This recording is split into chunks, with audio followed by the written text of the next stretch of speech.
Today we are going to show MCAD collaboration between Xpedition and NX.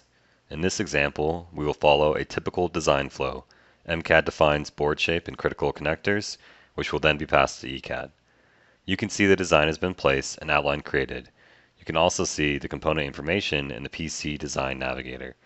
This separates the information item by object type, where you can see components, cell names, ref des, and part number, as well as outlines and mounting holes.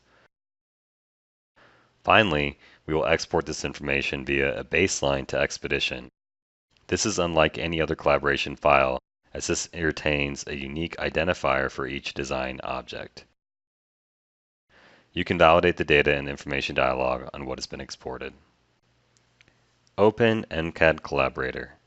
This is an interface that allows you to visualize information before it is applied to your design. In the Files section, you can see the baseline.idx file automatically populate to show that there's collaboration files that actively need to be addressed. Here you can highlight information like the board outline to preview data, and even see information on component data like cell name, the X and Y location, and other important information for collaboration. Once the data is applied, you will see the newly updated design. The synchronization state will show that you are ready for importing proposals. Baselines and proposals can be sent at any time.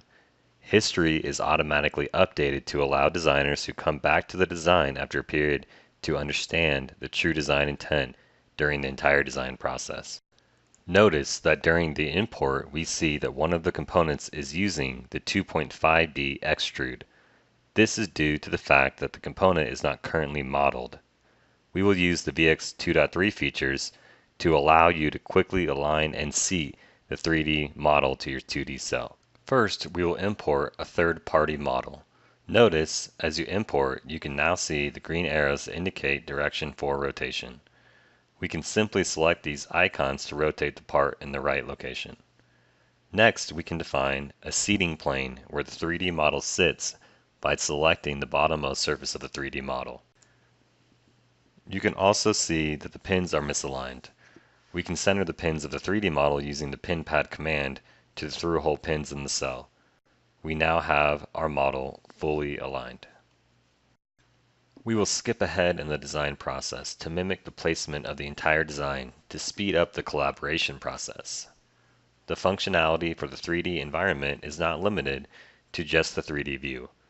You can take advantage of the 3D environment while still pushing in the 2D view. We can tile the 2D and 3D views side by side and control how the view is driven by 2D or by 3D. This will allow you to identify 3D design violations while still working in the 2D environment. Display control has a plethora of functionality that allows you to turn on and off the visibility of items in a 3D environment.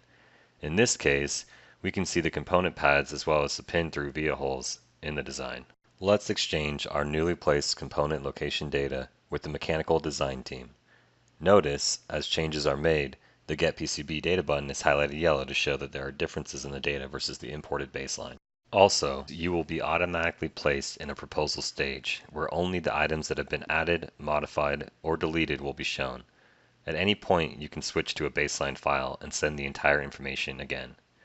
You will see that we only have component information with the XY location and other important information, as well as the primary pin location. We will send this as proposal 00.idx. We can then import the proposal and visualize the data prior to applying the collaboration data.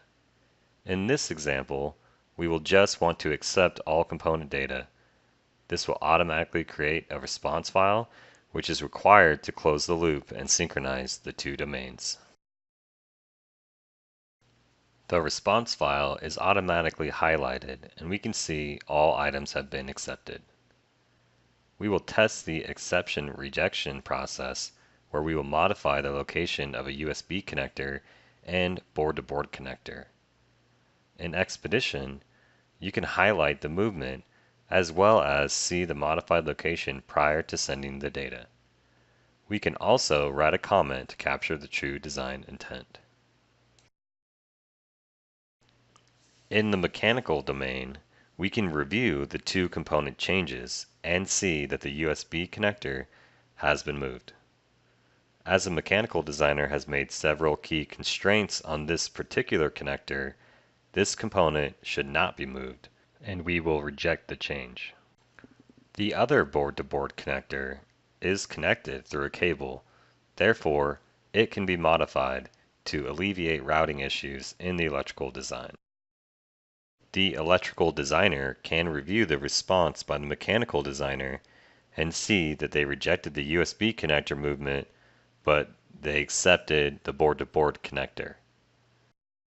Once this is applied, we are now synchronized and can continue sending incremented data from either domain at any time throughout the entire design process.